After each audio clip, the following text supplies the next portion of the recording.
Quick announcement before getting into tonight's poker action. I am giving away 10 golden passports to you guys. What the hell is that? That, my friends, is an entry into the $5 million free roll that the World Poker Tour is throwing in December at the Wynn Las Vegas. Why are they hosting a $5 million free roll? It's in celebration of a brand new poker site that they're launching in 2025 for Americans and Canadians. It's not launched just yet, but what you can do is head to this site, fill out your details, and use code Andrew, and you'll be entered to win one of those 10 golden passports that will get you entry into the $5 million free roll. This is completely free to enter. It'll take you about 2 minutes to fill out those details. You'll be entered and hopefully on your way to Las Vegas to play a $5 million free roll. Min cash is $1,000 in that thing.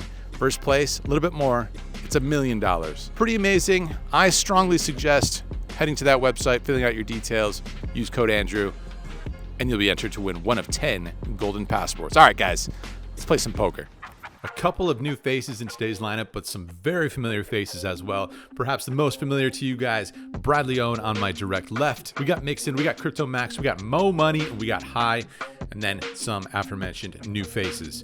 Today we're playing quote unquote 510, which is never 510. The $25 straddle will be on always, 50, 100, those will be on too sometimes. Guaranteed big swings in this room. That's just the poker life in Texas. This stream room just seems to amplify that. We're coming off of a big win playing Pot Limit Omaha the day before. We're hoping to keep the momentum going in the Texas Hold'em. Hand number 4 off of the deck. We got the $25 straddle on right away as expected. We see High coming in for the limp out of the low jack spot. We look down at the very powerful 4 deuce of diamonds. Let's go ahead, bump this up, isolate the limper, make it $100 to go. Crypto Max makes the call out of the big blind before action over to Mo Money. Olympic wrestler. Look how fit this guy is. Goes to the gym 3 or 4 times per week. He's looking to flex those muscles, and he goes ahead and 3-bets this up to $275.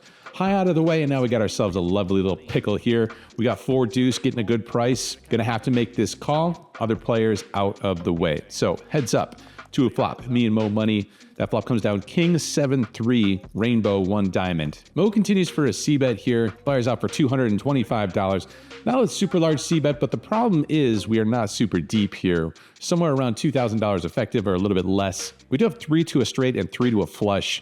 And I would love to be able to float in position here and see if we can pick up some equity. But the problem is we're not deep enough to really put a lot of pressure on our opponent. The times we do not improve. Can't fire out for too big of bets being not that deep. So just going to have to let this one go, not connecting quite hard enough on the flop. Hand number 8 now, and it did not take too long for everyone's favorite game, the knit game, to get started here. A couple of people have lost their buttons, but I have not. I got mine in front of me. So in this hand, as we see Mixon coming in for the raise out of the low jack spot. Mixon loves to play a lot of hands, and Crypto Max, he likes to get involved as well. He goes ahead and puts in the 3-bet up to $225 out of the hijack spot.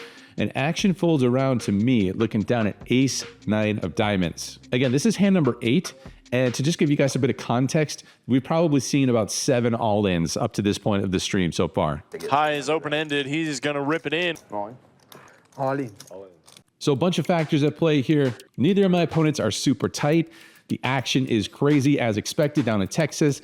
And we've got a knit button in front of us. We've got ourselves a suited ace. Don't want to just cold call out of position. Don't want to 3-bet to some size where one of these players can call us and we play out of position. And don't really want to raise folds here. Gonna go ahead, put in the maximum, apply maximum pressure. And if we do happen to get called, a lot of the times we're still gonna have 30% chance to win the hand anyway. Sometimes we just get to pick it up pre-flop and release our knit button. So we're gonna go ahead, grab 2 fistfuls of chips, ship all of those chips over the betting line. That's $1,770. Applying the maximum pressure, and the pressure happens to work this time. Turns out we actually have the best hand here. Mixon gets out of there with a 10-8 off. Max out of there with the Ace 8 suited. I was value betting, guys. It was a value bet jam. Hand number 10 off of the deck, and in this one, Crypto Max has the $100 straddle out in front of him. Action folds around to me in the small blind, looking down at 7-6 suited. With the $100 straddle on, we're not super deep, so suited connectors, they go down in value significantly, but It still looks pretty, doesn't it? 7-6 of spades. Let's go ahead and bump this up to $300. Action folds around to max. Who decides? 300? Not enough. Try $1,585. Not a very clear decision here. Yes, we only have 7 high, but we've invested $300. And as we've seen, it's not like Max is going to be knitting it up in this game. Doesn't need to have himself a super premium hand such as an overpair. Seems like we're going to have 2 live cards a very reasonable amount of the time. Ace King, Ace Queen, Ace Jack, Ace 5 suited, Ace 4 suited. Think all those types of hands are available. Max does have his nip button in front of him. Yes, I might be searching for reasons to find a gamble here, but when we fold, we lose $300 every time, and when we call, I feel like we're going to have a relatively fair fight a fair amount of the time. Nobody likes a net, so I toss in the call with the 7 high, and good news, guys, it is a relatively fair fight. 7-6 suited versus the Ace King offsuit of Max, 42% versus 58%, running it twice. Let's see if we can get lucky. And what a board. Neeme is flipping, actually slight favorite on this. Any 8, any 7, any 6, any 3. And Crypto Max fades it all for the first one. Gets rid of his nib button. Ace on the second board, not as great for Andrew Neeme. There we go, a 9. Give him a 9. 9 diamond. Doesn't come. Neeme gonna get scooped. Basically flipping quarters. We had a lot of hope after that first flop, hitting an open ender, plus our pair outs, plus backdoor flush draw. Unfortunately, this one does not go our way. We got to scoop a couple of these types of situations in the Pot Limit Omaha game. Maybe I need a couple more cards in my hand to try and win these. Looks like we're starting this session out a little bit in the hole, down $1,200 according to this graphic. Add on for an additional $4,000. Plenty of poker to come today. All right, hand number 17 of the show, as we see Mixon coming in for the raise up to $125 out of the low jack spot. Iowa Matt makes the call on the button.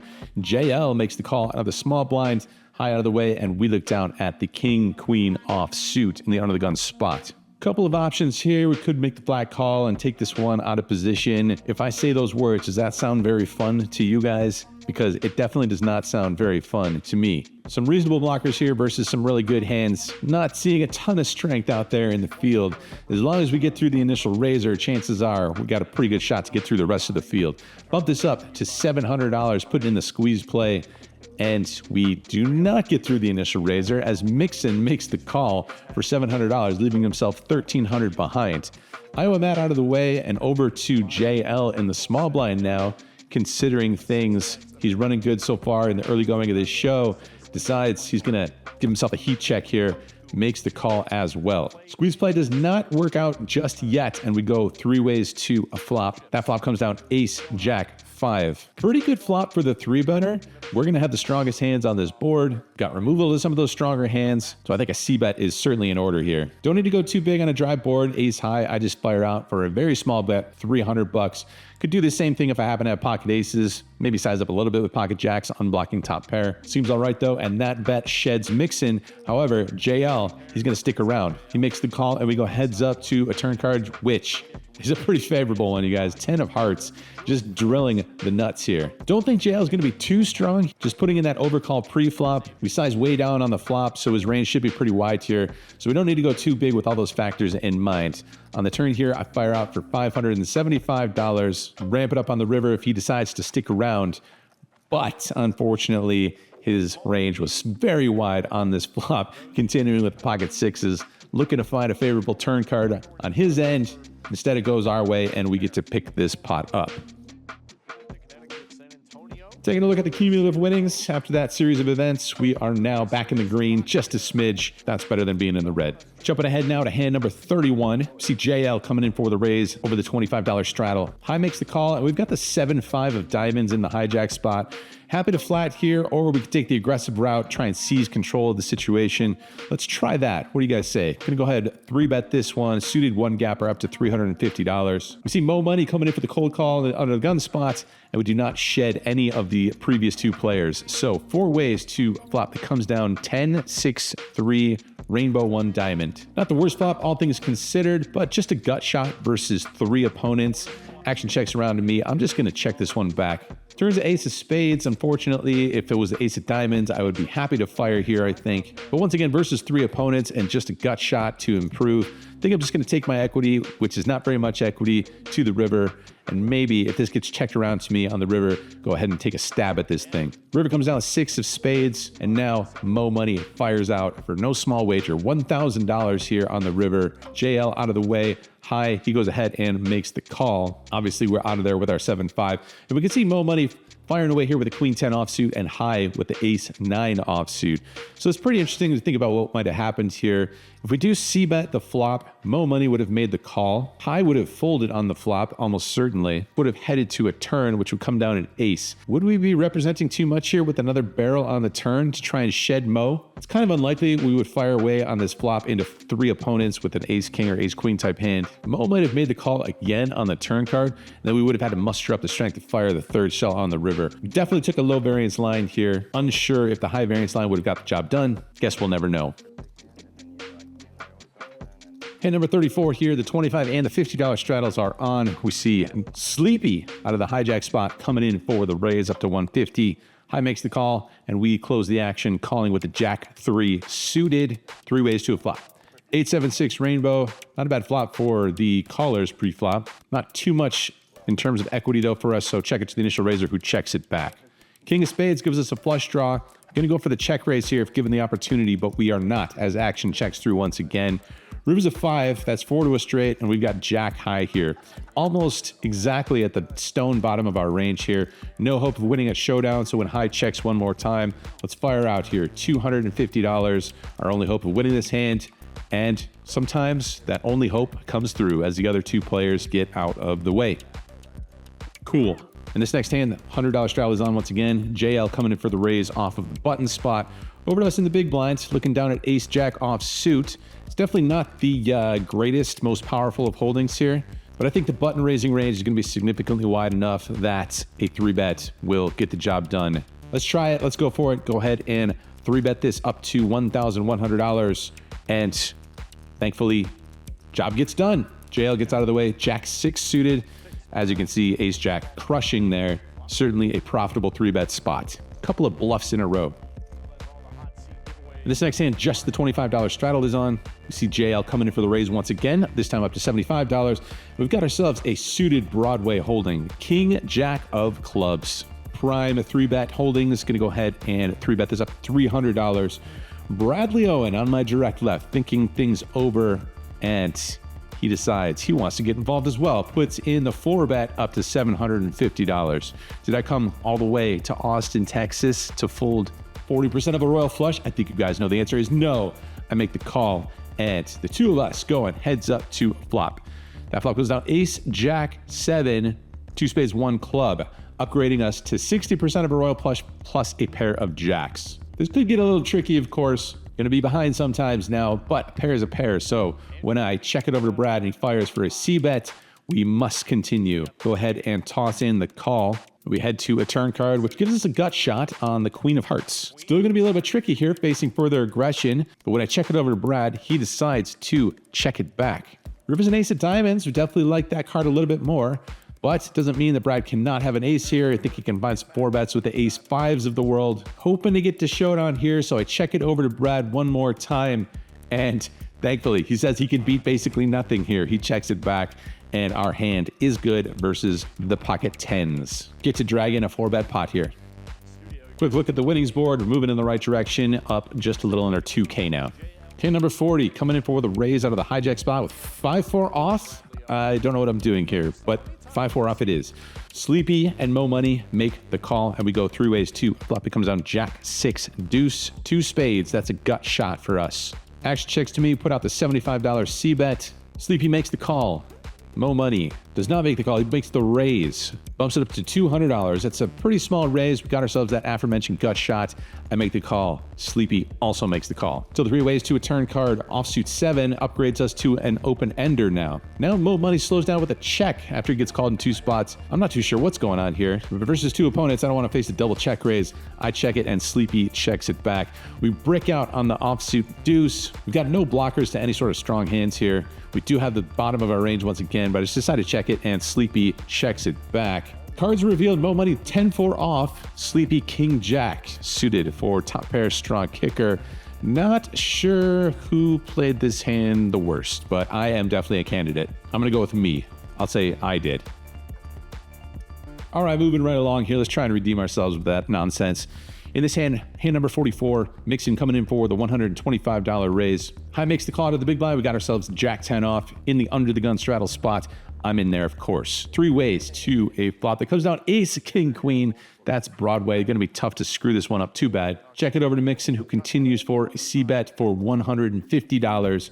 High makes the call. There's flush draws out there. We don't have any removal to those. If anybody has a strong hand, they're going to be forced to continue versus a check raise. Let's build a pot. We got the nuts here. I'm going to put in the check raise up to $525. Not a gigantic raise, pretty reasonable price. And back over to Mixon now, who is the initial pre-flop raiser.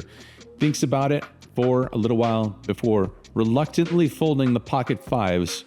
And as we can see, High had himself a king. So these guys didn't have too much going on in their hands. If I could go back in time, maybe just a flat call here. Let these guys catch up a little bit. Maybe Mixon makes the miracle set, or High makes 2 pair or trips or something, but no additional value. Hand number 50, $50 straddle is on, and we got ourselves a limped pot. I'm coming in there with the Jack 8 offsuit out of the low jack spot. This hand's trash, but maybe we can make something happen. Let's see what happens here as we go 5 ways to a flop of Queen 9 deuce with 2 clubs.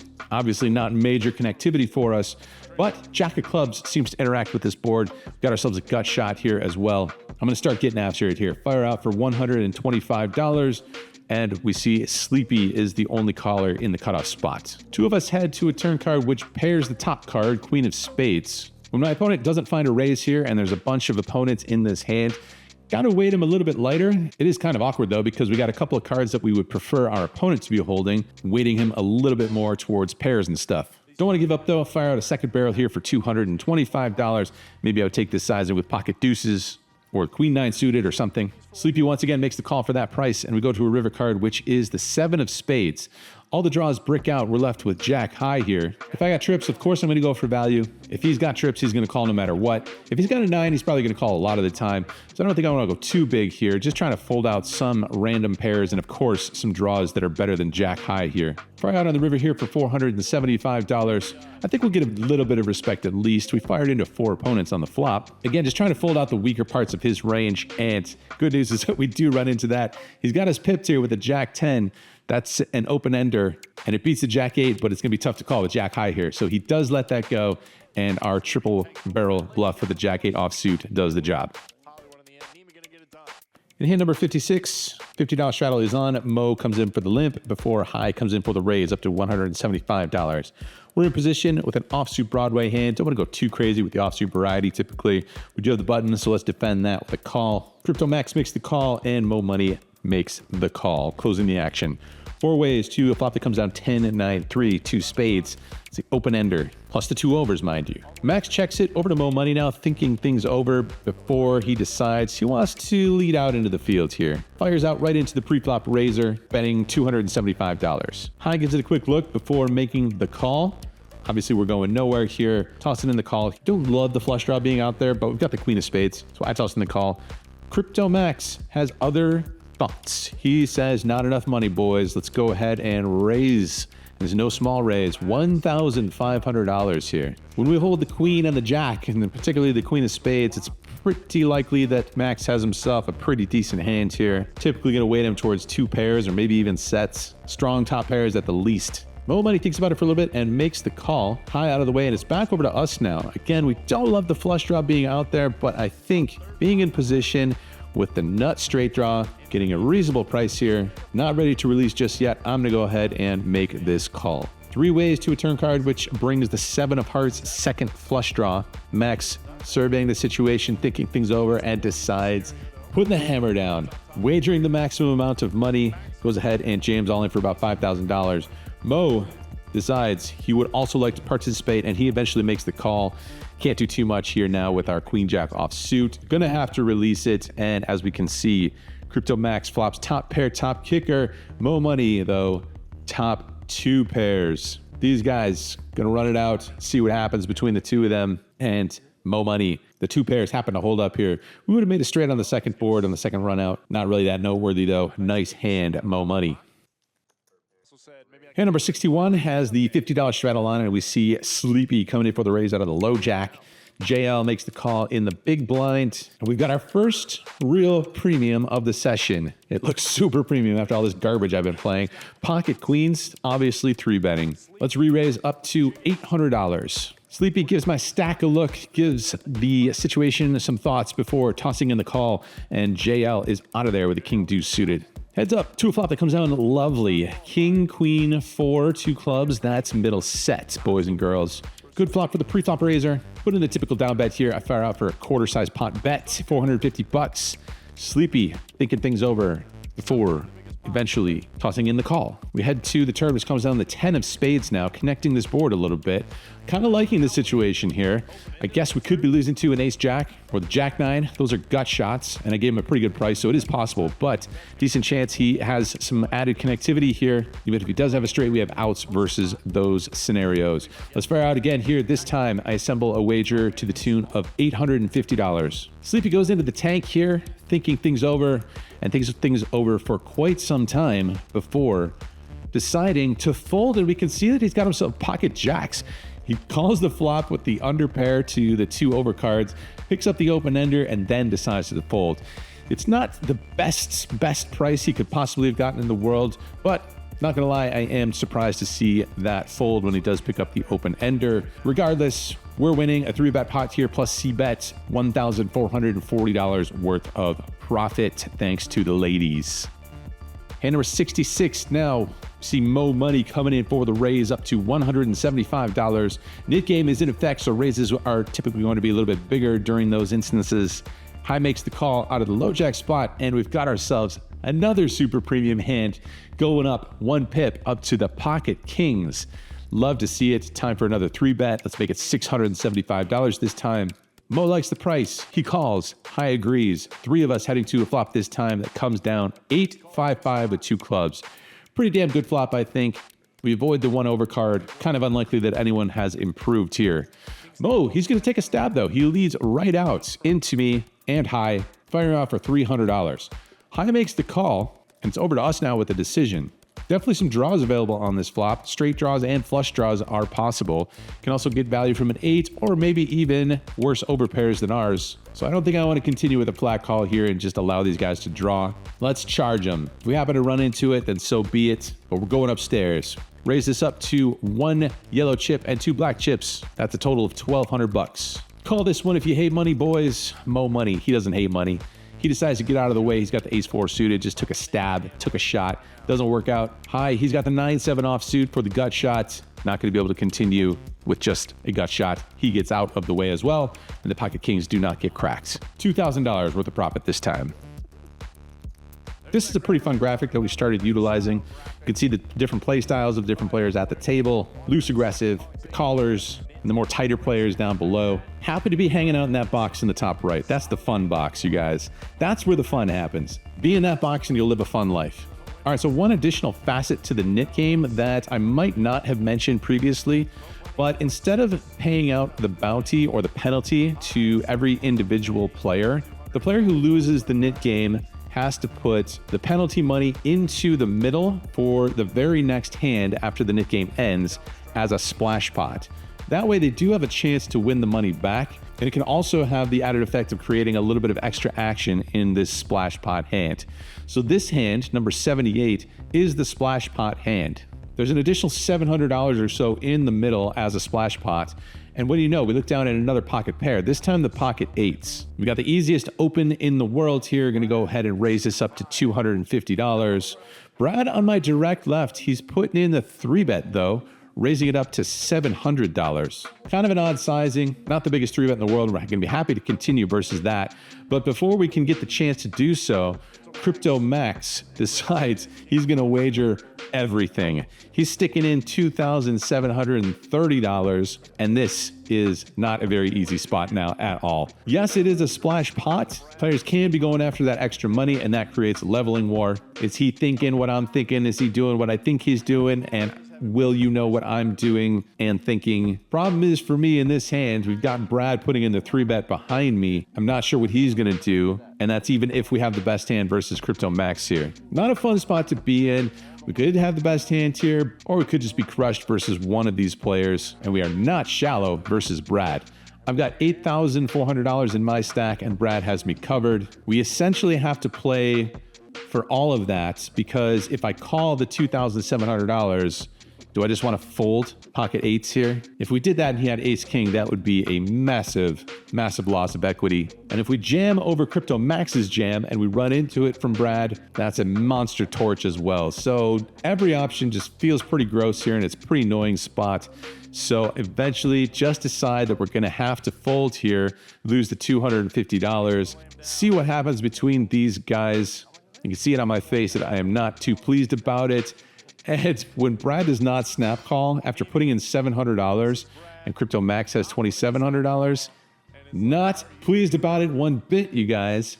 And to make matters even worse, Brad somehow folds pocket fives here. He's got the second best hand. Crypto Max had the third best hand with king queen offsuit. They were in a flipping situation. I am forced out of this pot with pocket eights and the best hand. Ridiculous scenario. Thanks a lot, Brad. Appreciate it. All right, massive tilt now thanks to that situation, but we're going to try and fight through it. Hand number 83, action folds around to me on the button with a $50 straddle on. Pocket fives, easy raise, $150 to go. Action folds around to Max in the straddle spot, who finds something 3-bet worthy. Bumps it up to $600. We got position, we got a pair, we're making the call. Not to mention, tilted out of our gourd. All right, heads up to the flop, comes down 10, 9, 7, 2 spades. 3 overcards to the fives. But what's interesting is that Max checks it over to us. Even though we don't connect here, I think we might have a slight range advantage here. I guess Max is going to 3-bet with the 10s and maybe with the 9s. Maybe not the 7s though. Not sure if he would 3-bet 10-9 suited. I think we might have more of that kind of stuff. Jack 8 suited, 8-6 suited. I think a lot of hands that connect on this board is going to be in our range more so than Max. So when he checks it over to us, I think our hand benefits from some protection. So let's go ahead, put out a wager here, fire out for the same amount that he 3-bet to pre-flop, $600. I would do this if I did connect with this flop pretty hard. And that has Max thinking things over and eventually just gives up. Turns out he's got ace queen of hearts, so I really don't blame him. Not the board that he had in mind at all. No hearts out there, just steps out of the way, and we're happy with that result. In this hand, the $50 straddle is on once again, and action folds around to me in the low jack spot. Ace queen offsuit, super raisable. Let's go ahead, bump this up to $150. Sleepy makes the call in the cutoff spot before Mixon decides more money, boys. Putting in the 3-bet on the button, up to $600. Could be a spot where all options are on the table here. We're not super deep, so I think that does open up some doors. I just decided to make the call, and Sleepy gets out of the way. Heads up to Jack 8-6 with 2 spades. Don't really connect too well here on this board. Check it over to Mixon. He does continue with the C-bet, and it is a down bet. Fires out for $450. I guess we could fold in a 3-bet pot here, but we're getting a pretty good price, $450. 2 overs plus backdoor straight draw. And it's Mixon. He's literally mixing it up all the time. All right, so I make the call, and we go off to a turn card, which is the king of spades. Don't really love that card. Could connect with Mixon. We don't have any spades. Check it over to him, but he does check it back this time. River, 9 of hearts. Maybe we've got a little bit of showdown value here. Can beat some worse aces. That's pretty much it though. I could definitely entertain turning our hand into a bluff, as we're probably somewhere near the bottom of our range. But with no spades in our hand, no relevant blockers, check it over to him one more time, and Mixon shows down right away the ace jack with the ace of spades. Outflops us and holds up from there. All right, onward. $50 straddle on again, and we see high coming in for the raise out of the cutoff spot up to $150. We got ourselves one of those premium holdings this time, on the button no less, pocket queens. 3-betting this, of course, make it $500 to go in this spot. Back around to initial raiser high, who thinks for a bit and then makes the call. The two of us heads up to 9-9-6, 2 diamonds, 1 spade. Not too worrisome. So when high checks it to me, let's fire. $300 is the price. High thinks, high calls. Turns to jack of spades, 2 flush draws on board now. When high checks it over to me, gonna keep our foot on the gas here. Plenty of draws to charge now. Straight draws and 2 flush draws. And with that in mind, I think I should be going a little bit bigger than I actually do here. I fire out for $800, but with so many draws on board, 2 flush draws, potential combo draws out there, I think we should really put the hammer down in this spot. $800 it is though, High, thinking things over, still not ready to release, and he makes the call. Head to a river, which is the Ace of Diamonds. Clearly not one of my favorite cards. The front door flush arrives plus an overcard. Don't think there's any value to be found in this spot. Do think it over a bit, but then decide to check it back. And we get some bad news because High shows up here with the Ace 7 of Spades. Don't blame him at all for the way he played this. Picks up the nut flush draw on the turn, and as mentioned, gave him probably too good of a price there on that turn. He's able to get there and find the best hand on the river. The queens, they go up in smoke, and that's going to put us in the hole for this game at this point. Hand number 93, High coming in for the limp out of the hijack.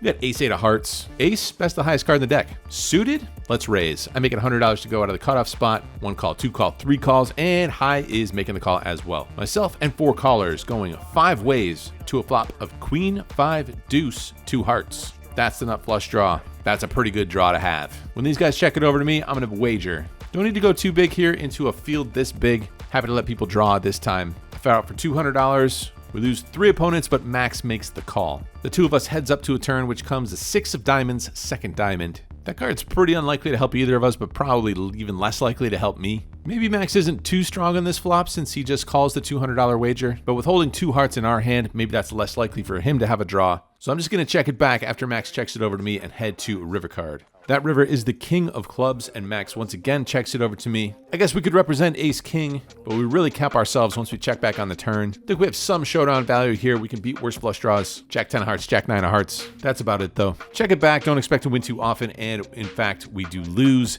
versus the Queen 9 of hearts. A heart would have been pretty sweet. Really would have coolered Max there. He's a nice enough guy. Crypto, you know, it's only, I don't know what, 15% off of all-time highs. I'm sure he's struggling and needs the money. Hand number 97 now, Crypto Max coming in for the $250 raise out of the cutoff spot. We've got pocket 8s in one of the straddles. Of course, we're defending. So the 2 of us, once again, battling in this hand, heads up to 10-7-6 rainbow. It's a pretty good flop for me. We got the 2 blockers to the straight. This texture, not too bad for the pre-flop callers. Let's find a lead here. You know, my leading range, not exactly super refined, but this seems reasonable here. Fire out for $200. Max thinks things over, does not release, makes the call. Turn deuce of clubs, second club, doesn't really change anything. Still got pretty good connectivity here. Blockers can bet for value / protection. And if he calls again, we could even turn this hand into a bluff with a large wager. For now, $450 is the price. Max thinks about it, but he's got nothing. He's got the ace queen offsuit, can't stand 2 barrels worth of heat, and lets it go. 2 hands later, we see JL coming for the raise off of the button spot. High makes the call in the small blind, and we are in the big blind with a pretty good hand. Pocket kings, 3-bet time, fellas. I think with a raise and a call before us, we could go anywhere from, let's say, 4.5 to 6, or maybe even bigger times that initial raise. I decided to put in a 3-bet up to $1,400. That's a pretty big sizing, I think, for this kind of a game. Turns out that is good enough to get the job done pre-flop, but although we were looking for a little bit of action here, no action to be found with these guys' hands. Forced to just profit $725. Taking a look at the winnings board, $5. We're currently winning $5. I don't know if this winnings graphic is tracking our tips, and if it's not, we're stuck. But let's say we're up a whole $5. If we've been playing for 3 hours now, it's like $1 an hour. Next hand, my friends, hand number 105 of the show, $50 straddle on. High's first to act and he folds, and we are next, looking down at 2 jacks. I'm going to raise. I make it 150 to go. Brad folds, and Sleepy, next to act, puts in the 3-bet up to $450 out of the hijack spot. These are not exactly steal positions. It's not like it's a 9 or 10-handed table or something, and we're in super duper early position. But still, these ranges should be somewhat narrow. And I think putting in the 4-bet with jacks might be getting slightly aggro, although it wouldn't be completely crazy. Call seems pretty standard here. That's what I go with. And we go heads up to a flop. Me and a man named Sleepy. Flop comes down 9-8-5 with 2 hearts. That's an overpair for us. Don't mind this flop too much. Check it over to Sleepy. He continues with the wager.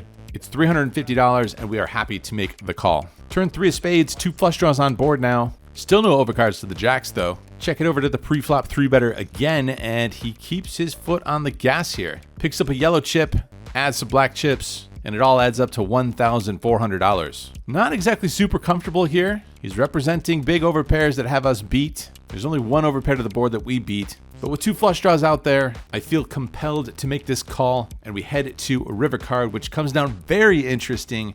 7 of spades, putting 4 to a straight on board, 3 to a flush, and presenting a situation that I think is going to allow us to do something interesting with our pocket jacks. As mentioned, 4 to a straight. Any 6 will make a straight, but we got pocket jacks here, which means we double block jack 10. We also have the jack of spades in our hand, which provides some removal of flushes. And I think this exact combo definitely wants to entertain the thought of turning this hand into a bluff. So far, Sleepy has basically represented pocket aces, pocket queens, pocket kings, maybe 10s, maybe pocket 9s, maybe 9-8 suited. Every single one of those hands is going to have an absolutely miserable time facing a sizable wager here on this river. If we got pocket jacks here with the jack of spades, we can very easily have jack 10 of spades. We could also have a hand like ace jack of spades. Queen jack of spades also makes a lot of sense, flopping a straight draw and picking up a flush draw on the turn. We also unblock the front door hearts, which we would want our opponent to have. That makes it a little bit more likely that our opponent will fold to a river wager. All of these things adding up in my mind to a wager and really makes me want to pull the trigger. I say we go for it, my friends. We might even have the best hand here sometimes. We could beat a hand like ace king of hearts, ace queen of hearts. But the types of hands that Sleepy is representing, we don't beat those. Let's try and fold those out. I'm going to put together a wager here. I'm going to grab all of my yellow chips. I'm going to add some black chips. And I don't feel like I have enough of those, so I'm going to add some green chips on top. And all of that is going to add up to a wager of $3,900. And we are dropping those over the betting line, turning the pocket jacks into a bluff, trying to fold out better overpairs than ours. And this bet sends Sleepy well into the tank here. Seems to very much hate the situation, which is what we wanted to see. Definitely did not want to hear him snap call, and we very much fade that. Sleepy goes deep into the tank, thinking things over, looking up to the heavens for an answer, back down to the table, trying to figure out what to do. And eventually, Sleepy decides he's going to need to see some proof here and tosses in the call. After he thinks about it for that long, I know that he's thinking about it with a better hand than what we've got, and I quickly roll it over and say, you're good. And we get to see his cards, and surprisingly, he's got himself the ace-6 of hearts. So he does have a hearts hand, but unfortunately, it's the ace-6 of hearts, which rivers a straight.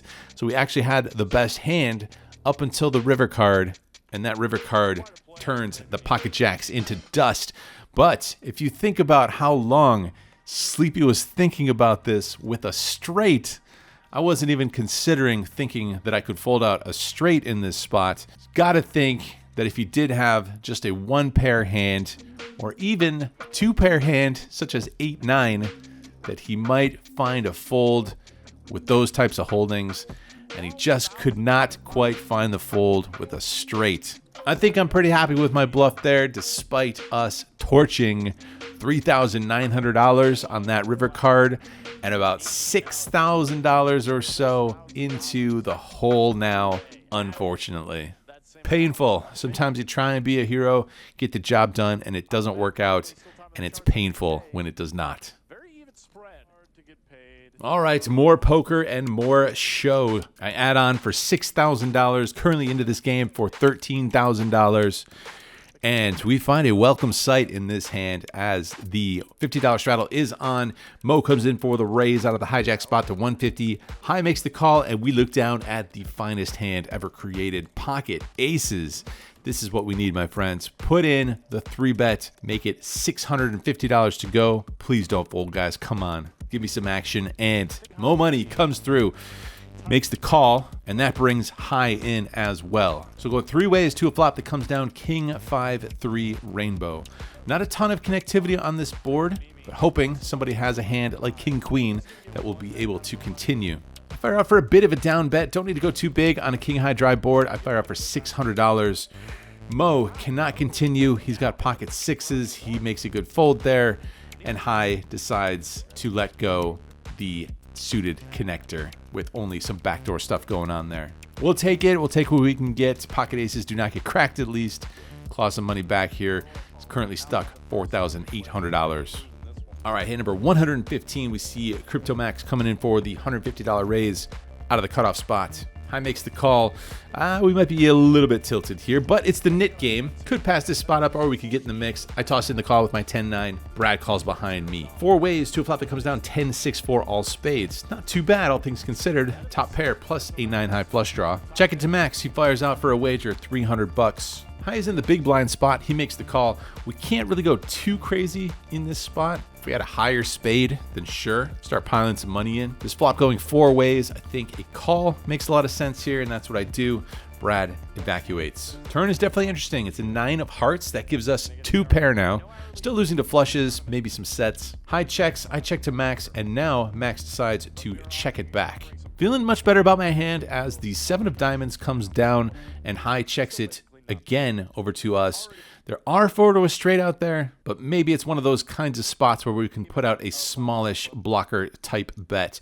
$1,500 in the middle. That's what I'm going to do. I'm going to set my own price here. $475 is the price. Trying to squeeze some tiny value versus an overpair. Maybe some sort of a worse 2 pair. I bet the $475, and Max calls pretty quickly. Back over to High now, thinking things over, and he decides he wants to call 2. I announced 2 pair, but sadly, 2 pair is actually no good because Max flopped a set of 6s.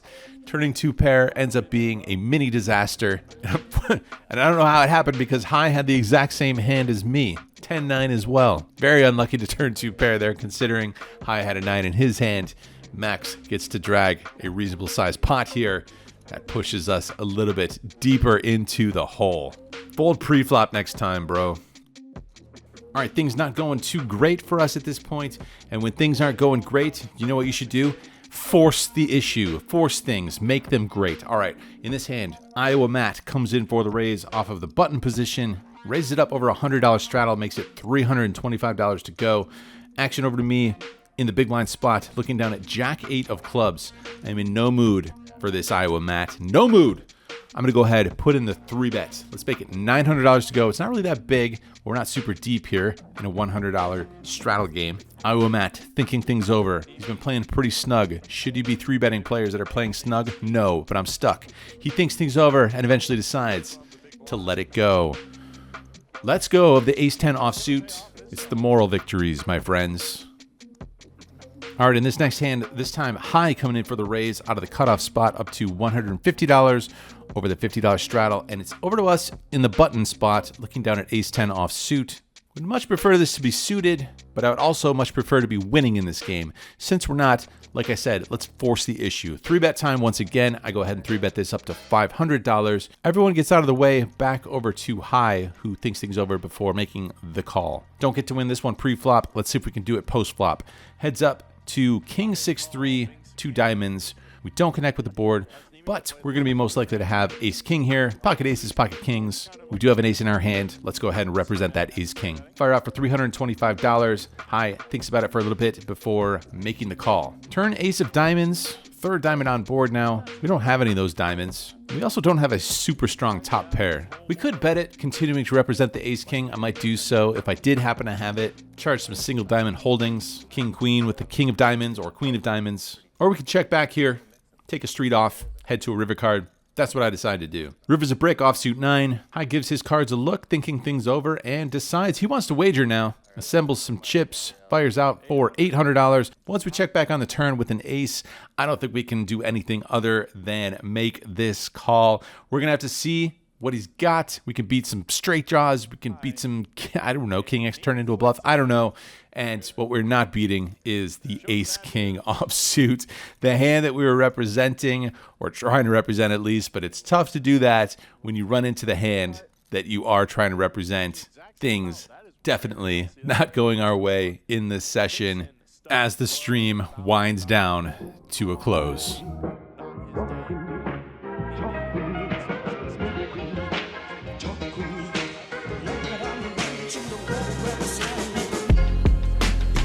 Things do not go our way in this session, mostly thanks to a failed bluff that I feel like had a lot of merit. Get into this game for $13,000 and we cash out a bunch less. We cash out $5,320. That, my friends, is a loss this time of $7,680. Not the session of dreams. We did have a fantastic session just before that, playing the Pot Limit Omaha. If you'd like to watch that, scroll back one video. The good news is that we will have one more opportunity off stream in a 25-50 game that I would love to share with you guys next. In the meantime, head over to this website, fill in your details, use code Andrew. It'll take you about 2 minutes and you'll be entered to win one of those 10 golden passports to play a $5 million free roll happening here in Las Vegas. All right, back to Texas for one more session after this. I'll see you guys then.